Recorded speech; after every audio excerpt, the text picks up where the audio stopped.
एक और अहम डेवलपमेंट है कि वज़ीर-ए-आज़म की ज़ेर सदारत सियासी कमेटी इजलास की अंदरूनी कहानी सामने आ गई है। हुकूमती कमेटी ने इत्तेहादियों से होने वाले मुज़ाकरात पर ब्रीफिंग दी है। ज़राए का कहना है कि इत्तेहादियों ने हुकूमती कमेटी को अपोजिशन के साथ जाने का इंदिया दिया है। हुकूमती कमेटी ने वज़ीर-ए-आज़म को आगाह कर दिया कि इत्तेहादियों के हमारे साथ ना चलने का खदशा है। वज़ीर-ए-आज़म ने कहा कि यह माफिया मुल्क में तरक्की नहीं चाहता, हम अपना फैसला अवाम की अदालत में छोड़ते हैं। अवैस कियानी हमारे साथ हैं। अवैस बताएगा क्या कहानी है इस मुलाकात की, क्या ब्रीफिंग दी गई, क्या रद्द-ए-अमल आया वज़ीर-ए-आज़म का? देखिए 23 मार्च की जो परेड हुई है परेड ग्राउंड, उसके बाद ये सियासी कमेटी का इजलास बनीगाला में होना था, लेकिन उसको डाइवर्ट किया गया पीएम हाउस में। और पीएम हाउस में एक बड़ी अहम मीटिंग हुई है। जो 3 रुकनी जो कमेटी थी, जो हुकूमती कमेटी थी, जो इत्तेहादियों और नाराज़ अरकान से जो तमाम तर डायलॉग कर रही थी, उनसे बातचीत हो रही थी उनकी। लेकिन आज के जो हमारे ज़राए हैं वो बता रहे हैं कि आज उन्होंने वज़ीर-ए-आज़म और कमेटी से जो सियासी कमेटी है उनको बताया है कि हमें जो इत्तेहादी और नाराज़ अरकान के वापस आने के इम्कानात बहुत कम हैं, और यही लग रहा है कि वो अब अपोजिशन की तरफ जा रहे हैं। इत्तेहादियों के हवाले से उन्होंने अपनी रिपोर्ट भी पेश की जो हमारे ज़राए बता रहे हैं। उसके बाद ये फैसला लिया गया कि अब उनके साथ आगे जो राब्ते बहाल करने की और वापस लाने की जो कोशिशें हैं वो ख़त्म कर दी जाएँ, हमारे जो ज़राए बता रहे हैं। और उन पर यह भी कहा वज़ीर-ए-आज़म इमरान खान ने कि अब हम मामला जो है वो आवाम की तरफ जो है उन्होंने लेके जाने का इशारा किया। उन्होंने कहा कि हम आवाम के सामने 27 तारीख को रखेंगे, उजागर करेंगे कि कैसे ये जो तीनों जो पार्टियां हैं वो इस इक़्तिदार को, जो हमारी हुकूमत को ख़त्म करने के लिए कोशिशें कर रही हैं, और कैसे वो मिले हैं। उसके बाद उन्होंने ये भी बात की है जो हमारे ज़राए बता रहे हैं कि जो सुप्रीम कोर्ट में जो केस है उस हवाले से जो अदालतों के ज़रिए जो ताहयात नाअहली के हवाले से जो ज़ोर देने की भी उन्होंने बात की है। और उसके बाद उन्होंने सहाफ़ियों से डिस्कशन किया जिसमें उन्होंने ये बात की है कि मैं आखिरी टाइम तक इस्तीफ़ा नहीं दूंगा। लेकिन जो सियासी कमेटी का जो इजलास हुआ है उसमें जो हमारे कुछ अरकान से बात भी हुई है, तो उनके उससे हमें पता भी चल रहा है कि शायद जो इत्तेहादियों को जो मनाने का जो मिशन है वो हुकूमत का फ़ेल हो चुका है, और इत्तेहादी और जो नाराज़ अरकान हैं अब वो वापस PTI की तरफ शायद वो ना आएँ। और इस हवाले से अगला लाहे अमल जो है हिकमत अमली मुरतब कर ली गई है पाकिस्तान ठीक है। तो वज़ीर-ए-आज़म को इत्तेहादियों के हवाले से आगाह कर दिया गया है। बहुत शुक्रिया अवैस कियानी, इस बारे में तफसीलात से आगाह करे थे। इसी मामले पर बात करने के लिए हमारे साथ मौजूद हैं सीनियर एनालिस्ट नवीद चौधरी साहब और सना बुचा साहिबा। बहुत शुक्रिया आपके वक्त का। नवीद साहब, अहम तरीन डेवलपमेंट्स जो कि आज हुई हैं उनमें एक ये कि सहाफ़ियों से जब गुफ्तगू की वज़ीर-ए-आज़म साहब ने, तो उन्होंने कहा कि ये किसी की गलत फहमी हो सकती है कि मैं इस्तीफ़ा दूंगा, हालांकि मैं आखिरी वक्त तक लड़ूंगा। और साथ ही साथ जो है उन्हें इत्तेहादियों के हवाले से भी आगाह कर दिया गया है। सर, पॉलिटिकल सिचुएशन तो सारी उनके खिलाफ जा रही हैं, हवाएँ उनके मुखालिफ सिमत में हैं, लेकिन फिर भी वो इतने पुरएतमाद दिखाई दे रहे हैं। सर, क्या कहेंगे?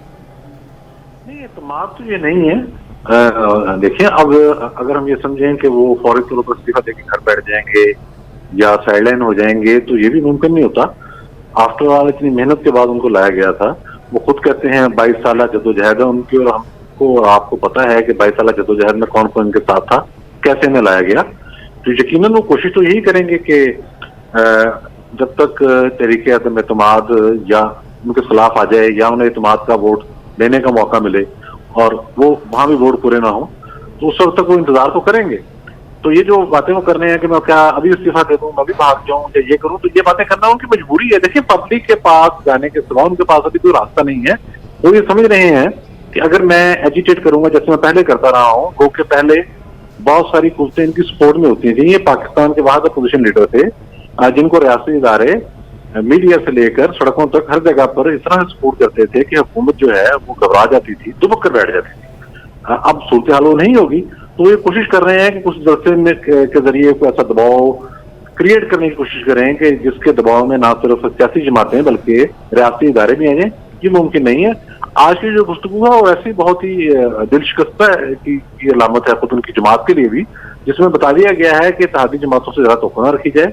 और इससे भी इम्पोर्टेंट बात यह है कि नाराज अरकान से मजीद राब्ता नहीं करेंगे। इसका मतलब यह है कि नाराज अरकान ने भी इनको जवाब दे दिया है जो PTI से ही नाराज है। जहां तक चौधरी निसार साहब से मुलाकात की बात है, उसमें भी कोई ऐसी इंपॉर्टेंस को देने की जरूरत इसलिए नहीं है कि पूरी दुनिया जानती है कि चौधरी साहब को बड़े सीजन सियासतदान है, उनको मुस्लिम लीग नून ने खुद बाहर का रास्ता दिखाया था। ऐसा हरगिज नहीं हुआ कि वो चले गए थे। कोशिश की उन्होंने कि कोई पैचअप हो जाए, कई लोग बीच में पड़े तो उनको बाकायदा बाहर का रास्ता दिखाया गया और वो बाहर चले गए। और आपके सामने ही है उनके हल्के में उनकी पोजीशन क्या है। तो ये भी कोई ऐसा मामला नहीं है जिसे समझा जाए कि बहुत कोई बड़ी डेवलपमेंट होने जा रही है, चौधरी साहब यहाँ आ भी जाए तो कुछ होने वाला नहीं। तो इमरान खान साहब जो बातें कर रहे हैं, ये मेरा ख्याल है कि इसके सिवा वो कुछ और कह भी नहीं सकते इस मौके पर। अगर वो ये कह दें कि मैं इस्तीफा दे रहा हूँ, घर जा रहा हूँ, तो जाहिर है वो अपनी पार्टी को डिमोरलाइज कर देंगे, जो उनको तोको है कि इक़्तिदार से उतरने के बाद भी उसी शान और शौकत से कायम रहेगी। तो वो एक कोशिश कर रहे हैं, इसे आखिरी कोशिश को तौर पर देखा जाए। ठीक, नवी सब साथ रहेगा। सना बुच्चा साहिबा, इत्तेहादी जमातों के हवाले से वज़ीर आज़म साहब को आगाह कर दिया गया है कि वो भी अब खिलाफ हैं, वो भी शायद हुकूमत के साथ चलने के लिए तैयार नहीं होंगे और अपोजिशन का साथ देंगे। दूसरी तरफ वज़ीर आज़म साहब ये कह रहे हैं कि वो इस्तीफ़ा नहीं देंगे, लेकिन इसके बावजूद उन्होंने ये कहा कि 27 मार्च के जलसे में वो अहम सरप्राइज़ देंगे। क्या सरप्राइज़ हो सकता है वो? मेरा ख्याल है पहले खान साहब अपने शौक से निकलना है, किसी और को सरप्राइज दें।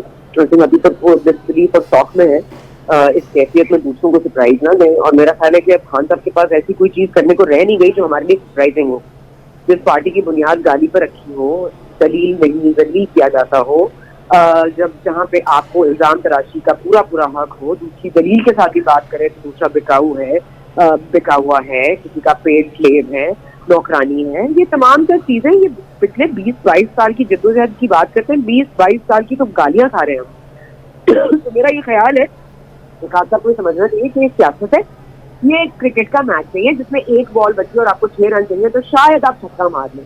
ये क्रिकेट मैच नहीं है, उसकी इस तरह जब तक आप देते रहे ठीक था, लेकिन इसको क्रिकेट मैच ना समझें। ये पाकिस्तान की सियासत है। ठीक है, इसमें वाइड भी खेली जाती है, इसमें नो बॉलिंग होगी, इसमें अंपायर की उंगली भी कभी ऊपर जाती है कभी नीचे जाती है, लेकिन ये क्रिकेट का मैदान नहीं है। खान साहब को कोई ये वेकअप कॉल दे रहे हो। खान साहब का यही रवैया रहा है क्रिकेट में भी। जब वो कोई मैच आते थे अपने ड्रेसिंग रूम में जाके चीजें तोड़ते थे, लोगों से नाराज हो जाते थे।